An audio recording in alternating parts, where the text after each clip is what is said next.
Pringgabaya merupakan sebuah kecamatan di Kabupaten Lombok Timur, Nusa Tenggara Barat. Terletak di Pulau Lombok, Pringgabaya adalah salah satu desa tua yang sangat unik dan dianggap sebagai ciri khas penduduk Lombok Timur. Hal ini dapat dilihat dari banyaknya tradisi dan budaya yang masih dilaksanakan hingga saat ini. Namun, hal tersebut tidak membuat Pringgabaya menjadi sebuah desa yang tertinggal, karena disitulah berdiri kokoh sebuah lembaga pendidikan yang mencetak generasi emas daerah. Selamat datang di SMA Negeri 1 Pringgabaya.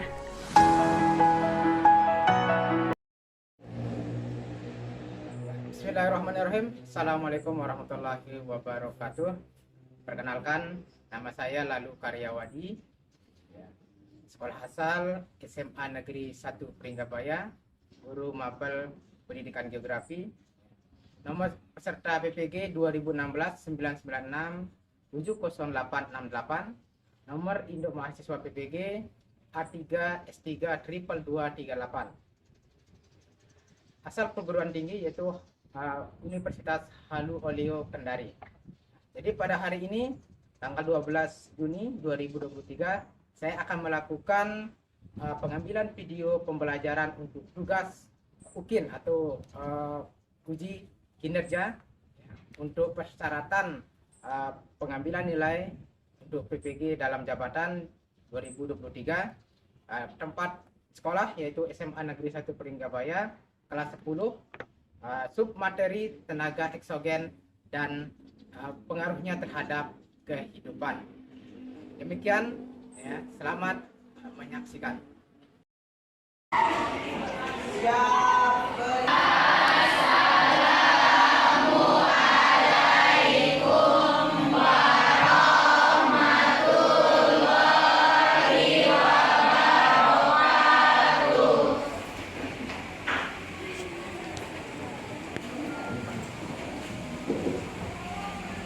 Selamat siang semuanya. Siang. Bagaimana keadaannya hari ini?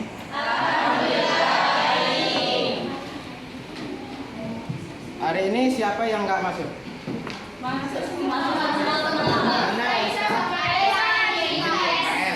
Raisa izin ke UKS karena dia sakit. Raisa yang sakit ya. Ditemani oleh kakaknya Nadia. Nadia Assalamualaikum. Nadia Tabah. Semuanya masuk ya? Saya Raisa. Untuk hari ini ya, sebelum kita mulai pembelajaran ya, kita cek kesiapannya dulu. Apakah kalian itu sudah siap untuk melakukan atau mengikuti proses pembelajaran? Siap? Sebelum itu coba cek dulu kebersihannya. Kalau ada sampah di bawah ya, silakan dibersihkan karena kebersihan adalah sebagian dari iman.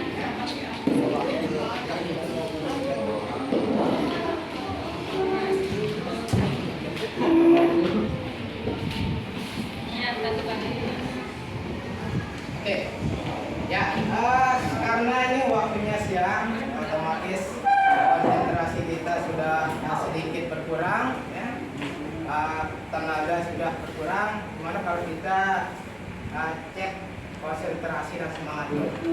Ya, bisa saya minta waktunya untuk berdiri semuanya.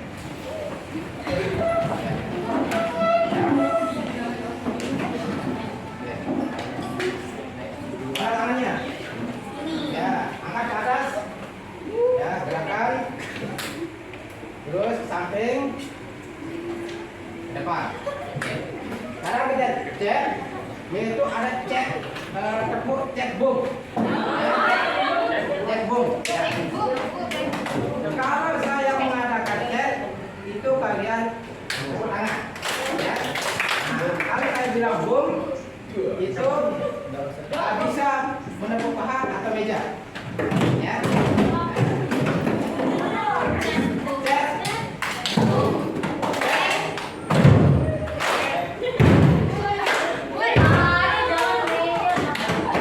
Kalau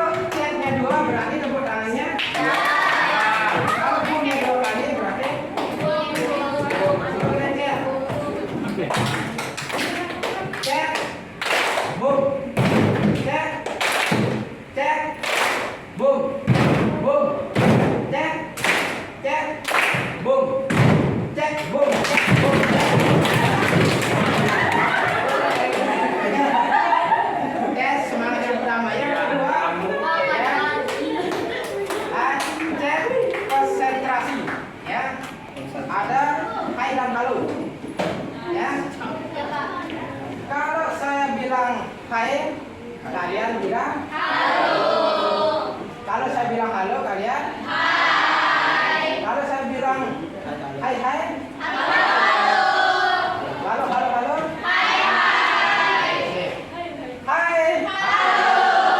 Halo. Hai. Hai hai. Halo hai. Hai halo hai halo.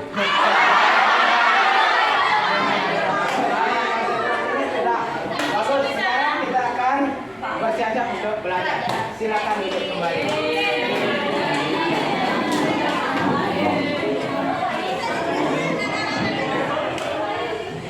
Ya, untuk pertemuan kita kali ini, ya, itu terkait dengan lanjutan materi yang kemarin. Ya, kemarin kita sudah membahas tentang tenaga endogen. Berarti sekarang kita membahas tentang coba saya cek dulu, masih ingat apa itu tenaga endogen?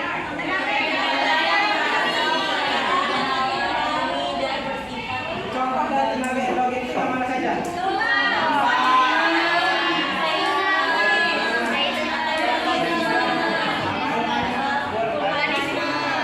itu materi tentang tenaga endogen. Sekarang kita akan masuk ke tenaga yang kedua, ini tenaga eksogen. Tenaga eksogen itu kebalikan dari tenaga endogen. Untuk mengecek kesiapan dan pengetahuan awal kalian sebagai stimulus, ya, silahkan buka HP-nya, ya, di grup WA itu sudah saya kirim bentuk worksheet, ya, dan juga link video, ya, link YouTube. Nah, untuk menjawab worksheet itu bisa kalian lihat videonya, ya. Nah, silakan kalian isi. Nanti kalau udah selesai, klik finish. Nanti kalian tahu bagaimana hasil akhir kalian nanti. Itu sebagai berita saja, ya. Saya kasih waktunya 5 menit. Oke Pak Guru. Silakan, ya. Oke Pak, terima kasih atas waktunya. Ya, silakan klik finish. Ya. Nah, jadi kalian sudah tahu nilainya, ya, kemampuan kalian sejauh mana untuk materi ini. Itu hanya saja pretest, ya. Ya. Oke, pretestnya kita cukupkan, ya. Jadi dari pretest itu kalian sudah mengetahui pengetahuan awal kalian. Sekarang kita akan masuk ke pembelajaran, ya. Diperhatikan ke depan. Untuk pertemuan ini, ya, ada 2 IPK yang harus kita selesaikan, yaitu menjelaskan proses tenaga eksogen, ya. Yang ini menjelaskan proses tenaga eksogen dan juga menganalisis pengaruh tenaga eksogen terhadap kehidupan.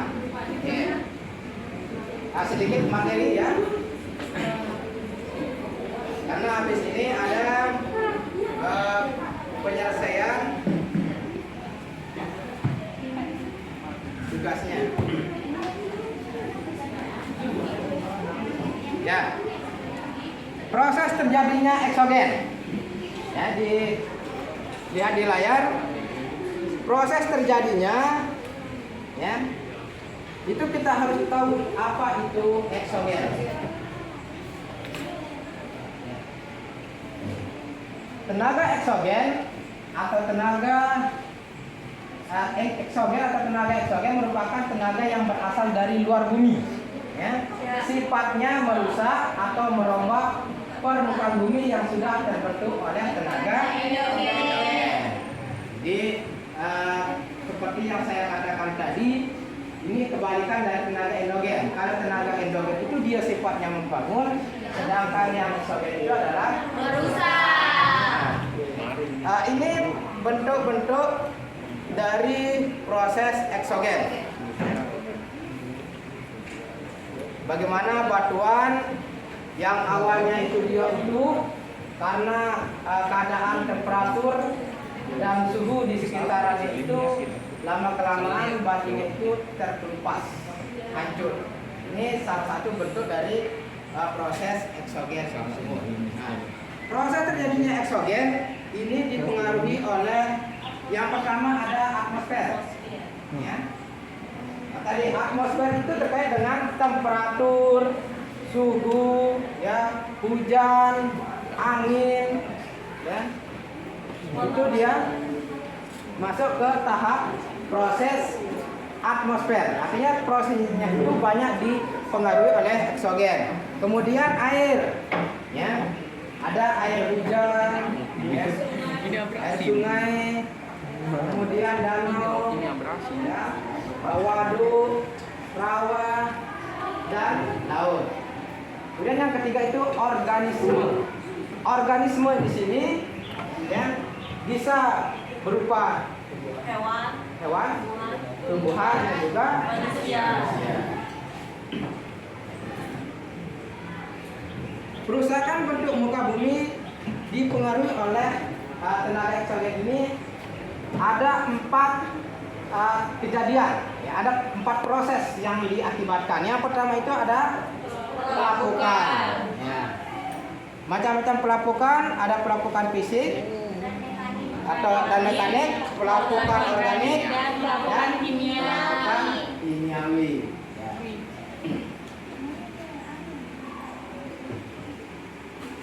Yang mempengaruhinya ada keadaan struktur batuan, kemudian keadaan topografi, kemudian cuaca dan iklim, dan keadaan vegetasi. Yang terkait dengan keadaan vegetasi itu terkait dengan tumbuhan atau tumbuhan. Kemudian pelapukan mekanis. Ini gambar pelapukan mekanis. Penghancuran batuan secara fisik tanpa mengalami perubahan kimiawi. Artinya fisiknya itu dia berubah, tapi unsur kimianya itu masih tetap. Nah, kemudian ini yang dimaksud dengan pelapukan kimiawi. Kira-kira ini gambar apa? Gua kristal. Kalau di gua itu ya seperti ini. Kalau kita lihat dari awal kita masuk ke dalam itu bentuknya seperti ini. Jadi ada batu yang runcing dari atas dan runcing dari bawah. Ya, itu namanya stalaktit dan stalagmit. Ya. Nah, ini contoh dari pelapukan kimiawi. Pelapukan biologis atau organik. Nah, pelapukannya itu ya, diakibatkan oleh aktivitas makhluk hidup, baik manusia, hewan maupun tumbuhan. Nah, di sini salah satu bentuk dari pelapukan organis yang disebabkan oleh lumut tumbuhan, ya. Perusakan bentuk muka bumi oleh tenaga eksogen. Ada erosi. Nah, macam erosi ada erosi air, abrasi, penyipisan oleh air laut, abrasi, erosi organik, deflasi, erosi air, ekstrasi dan erosi akibat daerah. Jadi di oksid itu dia seperti ini. Kemudian abrasi. Nah, ini gambar dari abrasi. Ya. Erosi yang disebabkan oleh air yang mengalir. Air mengalir itu dari mana ke mana? Dari hulu ke Dari yang tinggi ke yang rendah. yang rendah ke tinggi. Kalau di tsunami, Pak. Ada nggak? Kalau tsunami. Ada. Ada nggak dari rendah ke tinggi? Ada. Ada. Ya. Pakai mesin air. Bukan goreng. Oke. Kemudian abrasi. Abrasi itu berkaitan dengan pemeriksaan atau erosi yang terjadi di laut. Eksalasi. Ini gambar apa ini?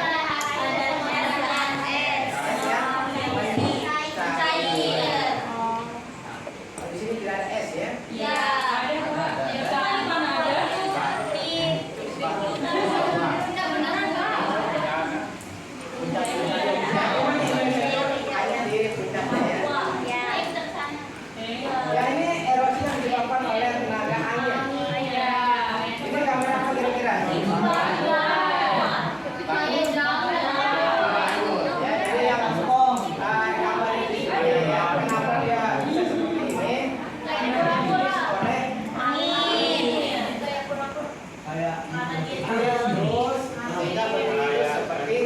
menjamur.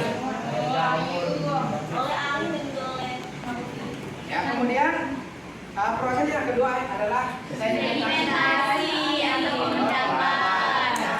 hasil dari erosi itu akan diendapkan. Kemana diendapkan? Ini berdasarkan tempat pengendapannya. Ada yang diendapkan di air,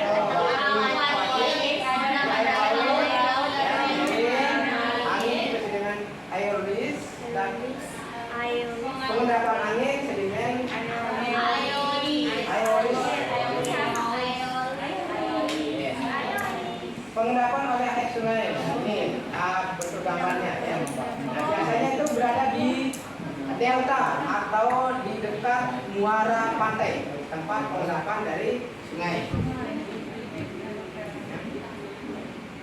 Pengendapan oleh air laut.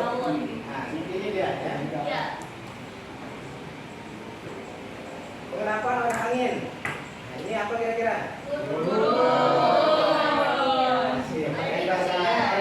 Bentuk namanya Siapa yang menyebutnya saya?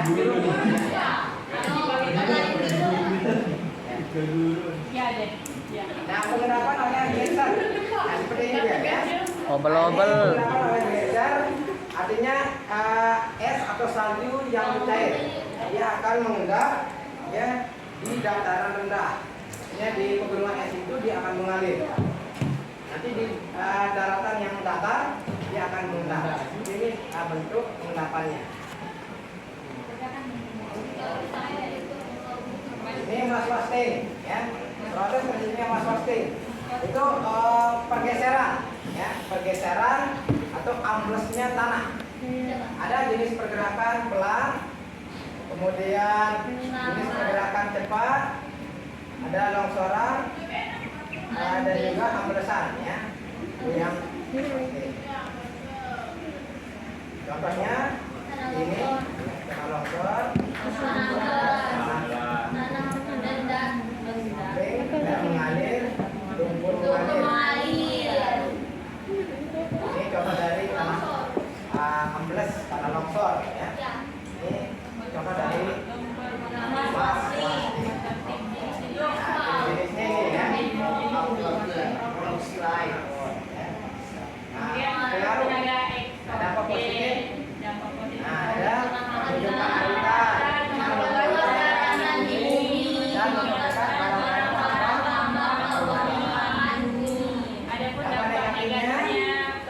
dampak negatifnya Abrasi. Dan hasil erosinya adalah di muara-muara sungai menyebabkan pendangkalan di muara sungai. Ini dampak negatifnya. Oke. Terus untuk materi tenaga eksogen. Gimana? Ada gambarannya? Kalau gitu sekarang kita bagi kelompok, ya. Kelompoknya seperti yang kemarin. Untuk tugasnya saya sudah kirim ke grup WA, silakan dibuka dan dikerjakan, ya.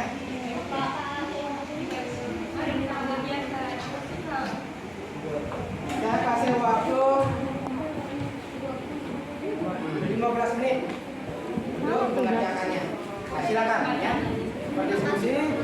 Nanti ya kalau ada yang kira-kira kurang jelas ya tanyakan ke Pak Guru.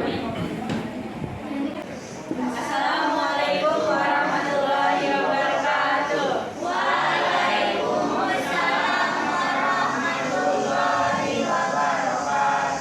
Jadi kami di sini akan mempresentasikan hasil pekerjaan kami tentang melakukan.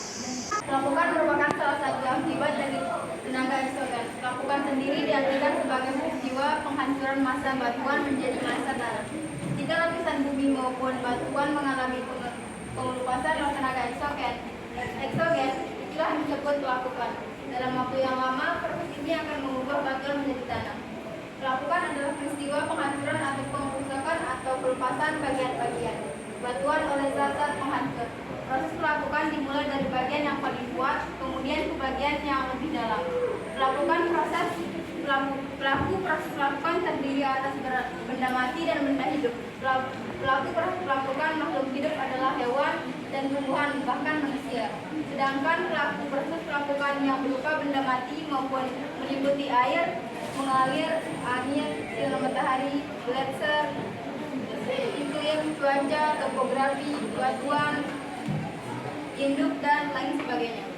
Baik, saya menjelaskan mengenai pelapukan biologi. Pelapukan biologi atau disebut juga pelapukan organik terjadi akibat proses organis. Pelakunya adalah makhluk hidup, biasanya oleh tumbuhan, hewan maupun manusia. Mungkin hanya itu yang dapat saya sampaikan. Itulah beberapa penjelasan dari yang kita kelompok tadi. Mungkin ada yang masih belum jelas, boleh ditanyakan. Baik, dari kan saya membaca nih, kalau Indonesia itu dominannya pelakukan kimiawi. Nah, kenapa sih kebanyakan dominan pelakukan kimiawi di Indonesia? Saya menjawab pertanyaan yang pertama dari Suci Wulandari. Baik, di Indonesia memang dominannya sering terjadi pelapukan kimiawi yang disebabkan banyaknya turun hujan dan juga semakin tinggi suhu dan kelembapan dari suatu daerah tersebut, serta tersedianya air akan mempercepat proses pelapukan kimia dari batuan tersebut. Hanya itu saja yang dapat kami sampaikan. Wassalamualaikum warahmatullahi wabarakatuh.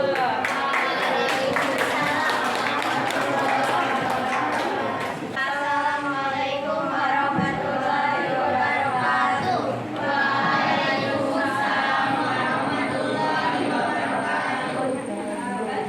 Kami dari kelompok 3 di sini akan memaparkan tenaga eksogen. Tenaga eksogen itu yang kemarin dijelaskan oleh Pak Guru tadi, yaitu bersifat merusak dari luar. Nah, yang pertama kita penerapan yang terjadi pada beberapa komponen abiotik yang ada di lingkungan seperti halnya tanah dan juga pasir. Nah, proses pengendapan atau sedimentasi ini bisa disebabkan oleh beberapa hal seperti aliran air atau hembusan angin yang dapat memisahkan partikel-partikel kecil dari tanah atau pasir ke tempat lain hingga mengalami pengendapan dan membentuk sesuatu yang baru. Nah, proses sedimentasi atau pengendapan ini bisa terjadi di berbagai tempat seperti di darat, di laut maupun di ekosistem sungai. Nah, apa saja sih faktor-faktor sedimentasi ini? Nah, di sini yang pertama adanya material seperti pasir, tanah, atau debu yang akan menjadi bahan pengendap. Yang kedua, terdapat lingkungan pengendapan yang cocok baik di darat, laut, dan transisi. Dan yang ketiga, terjadinya pengangkutan sumber material atau transportasi dilakukan oleh air dan angin dan juga air. Yang keempat, berlangsungnya pengendapan yang terjadi karena perbedaan arus dan juga gaya. Yang kelima, terjadinya replacement atau pergantian dan juga rekristalisasi atau perubahan material. Nah, yang keenam, ada diagnosis yakni perubahan yang terjadi saat pengendapan berlangsung baik secara kimia ataupun fisika. Yang ketujuh, kompaksi merupakan akibat dari adanya gaya yang berat dan material sedimen yang memaksa volume lapisan sedimennya menjadi berkurang. Yang kedelapan, litifikasi merupakan akibat dari adanya kompaksi yang terus-menerus sehingga lama-kelamaan sedimen akan mengeras. Beberapa pemaparan materi kita dari kelompok 3, apakah ada yang ditanyakan? Kan di dampak positifnya tadi ada yang bilang Dampak positif coba.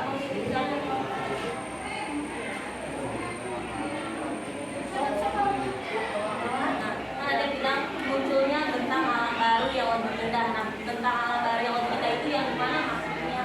Ya kan di sini ceritanya kan tadi dampak anunya juga bisa memunculkan daratan baru. Nah, daratan baru itu bisa saja berbentuk pulau atau sebuah daratan kecil. Nah, nantinya mungkin saja di daratan kecil atau pulau yang terbentuk oleh proses sedimentasi itu hidup tumbuh-tumbuhan seperti tumbuhan yang mungkin jarang kita lihat yang bentuknya indah atau sebagainya. Agradasi dan degradasi, apa itu agradasi dan degradasi? Yang pertama itu degradasi. Nah, degradasi itu ya sebuah proses yang nantinya akan mengurangi bentang alam, di mana dalam proses tersebut kan nanti dalam kesimpulannya saya akan menjelaskan. Nah, nanti di sana itu dalam proses sedimentasi itu beberapa proses akan menyebabkan bentang alam itu berkurang, maksudnya kayak daratannya terkikis atau sebagainya. Nah, sedangkan agradasi ialah proses bertambahnya bentang alam seperti yang saya jelaskan tadi, seperti terbentuknya pulau atau daratan baru. Apakah ada pertanyaan lagi? Apakah tekstur sedimentasi itu berbeda-beda? Kalau dia berbeda-beda, apa yang buat berbeda-beda? Kenapa tekstur sedimentasi itu bisa berbeda-beda? Nah, itu tergantung dari zat padatnya, entah itu tanah, pasir, atau sebagainya. Oke.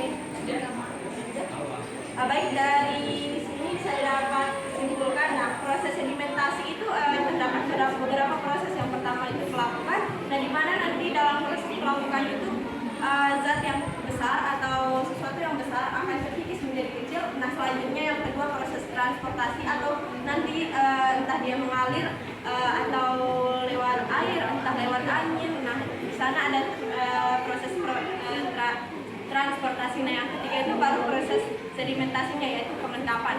Nah, dari sini juga kita dapat simpulkan tidak semua tenaga eksogen itu bersifat merusak. Ada juga dampak positifnya seperti yang saya jelaskan tadi, yaitu kita dapat menemukan beberapa mineral yang terkandung dalam endapan yang sudah terjadi. Mungkin cukup sekian dari kelompok kami. Mohon maaf apabila ada kesalahan kata atau ucapan. Wabillahi taufiq wal hidayah. Wassalamualaikum warahmatullahi wabarakatuh. Waalaikumsalam warahmatullahi wabarakatuh. Assalamualaikum warahmatullahi wabarakatuh. Waalaikumsalam warahmatullahi wabarakatuh. Baik, di sini kami dari kelompok 4 ingin menjelaskan hasil kerja diskusi kelompok kami. Di sini kami mendapatkan materi tentang maswasti. Materi tentang maswasti yang akan dibacakan oleh. Nah, ini contoh dari makro, kalian bisa lihat di sini ada. Dan ini merupakan contoh dari air flow. Debris flow. Dan ini contoh dari dirt flow.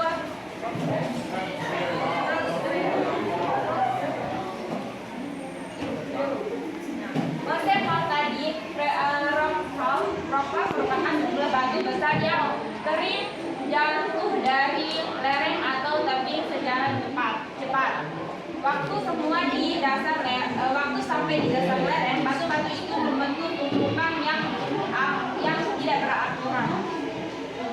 Seperti ini. Ini ada rock slide. Ya, rock slide. Selanjutnya ada cliff atau slowing.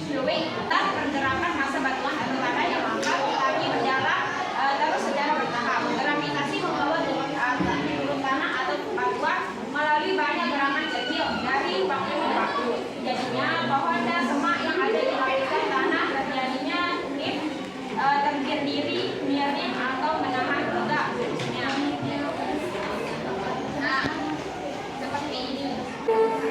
Baik, selanjutnya yaitu upaya pencegahan maswasti. Yang pertama, menanam pohon kayu berakar kuat di lereng terjal. Lereng terjal itu maksudnya yang di tebing itu yang ke bawah itu.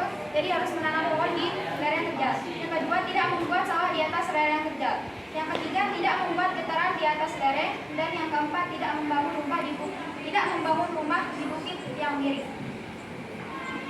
Baik, sekian presentasi kami. Kami membuka sesi pertanyaan. Silakan ada yang bertanya. Di mana sih di daerah mana yang sering terjadi maswasti, terus kenapa di daerah itu? Mengapa di sana? Di mana saja sering terjadi maswasti.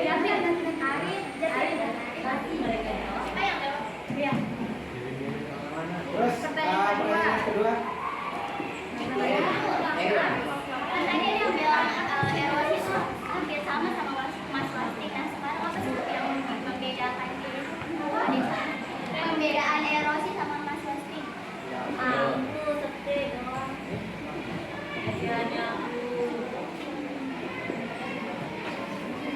Udah dua?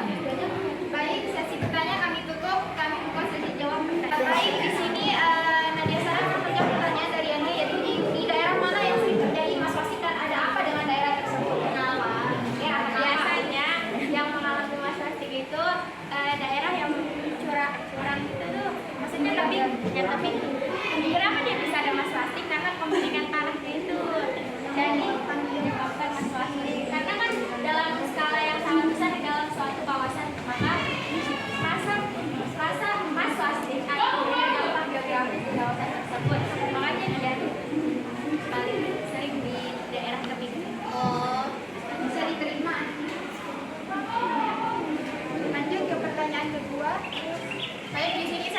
pertanyaan dari Geta. Pertanyaannya yaitu, apa perbedaan antara erosi dan maswastik? Jadi perbedaan erosi dan maswastik adalah erosi yaitu menyebabkan penghancuran lapisan batuan atau tanah, sedangkan maswastik tidak menyebabkan penghancuran lapisan batuan atau tanah. Jadi yang menyebabkannya itu penghancuran lapisan batuan dan tanah yang membedakan antara erosi dan maswastik. Maswastik itu nggak ada menghancurkan. Ya namanya menghancurkan. Iya benar. Bisa diterima ya, Tak?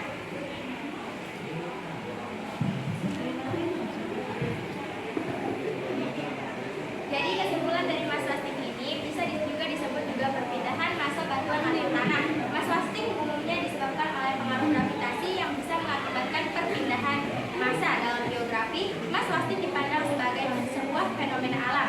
Maswastik tidak hanya disebabkan oleh gravitasi, kemiringan lereng, erosi, aktivitas vulkanik, gempa bumi, pembekuan atau pencairan gunung es. Peningkatan kadar air tetapi juga disebabkan oleh manusia, yaitu menebang pohon liar, maka makin lama akan mengalami erosi dan tidak dapat terlindungi lagi. Baik, sekian dari presentasi kami. Mohon maaf jika ada kesalahan kata. Wabillahi taufiq wal hidayah. Wassalamualaikum warahmatullahi wabarakatuh.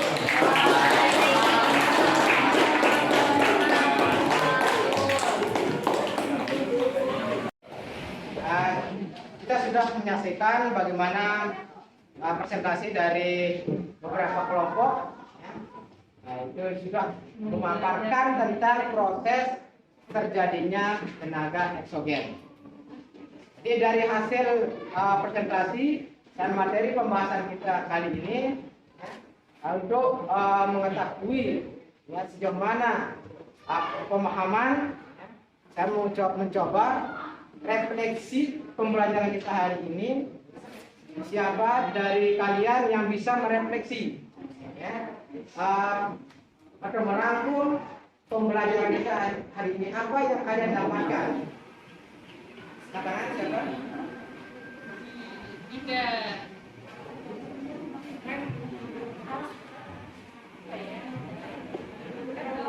Ala? Tidak? Ayo.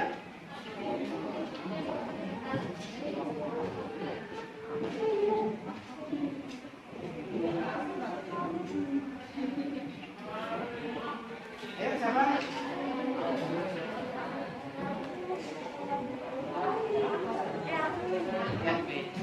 Dari pembelajaran pada pagi hari ini kita mengetahui ada beberapa jenis dari tenaga eksogen, yaitu ada pelapukan atau sedimentasi, ada maswastik dan pelapukan, sedimentasi dan juga maswastik. Nah, ternyata tenaga eksogen itu tidak hanya bersifat langsung tapi juga bersifat pengaruh seperti yang sudah dijabarkan oleh kelompok Lala, yaitu mengenai sedimentasi. Nah, itu hasil refleksi dari pembelajaran kita hari ini. Jadi untuk pembelajaran selanjutnya, nanti kita akan masuk ke materi tentang geosfer, itu tentang di depannya ya. Nah, sebagai bahan evaluasi ya, karena tadi di awal kita menggunakan pretest, nah ini ada prosesnya ya, tes akhirnya sejauh mana pemahaman kalian setelah pembelajaran ini ya. Nanti untuk worksheet untuk prosesnya ya, untuk hasil akhirnya nanti saya kirim melalui grup ya, nanti kalian buka dikerjakan. Nah itu nanti saya akan nilai. Baiklah, karena waktunya sudah habis ya, untuk mencari keberkahan untuk pembelajaran kita hari ini ya, kita awali dengan sama-sama berdoa. Kita tutup juga dengan sama-sama berdoa. Silakan ketua kelasnya kemudian semuanya berdoa. Sebelum kita mengakhiri pelajaran pada siang hari ini, marilah kita berdoa. Doa dalam hati, mulai.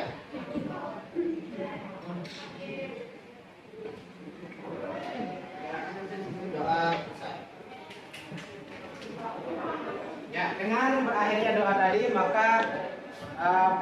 rangkaian dari pembelajaran kita hari ini sudah selesai ya. Nah, nanti minggu depan kita lanjutkan.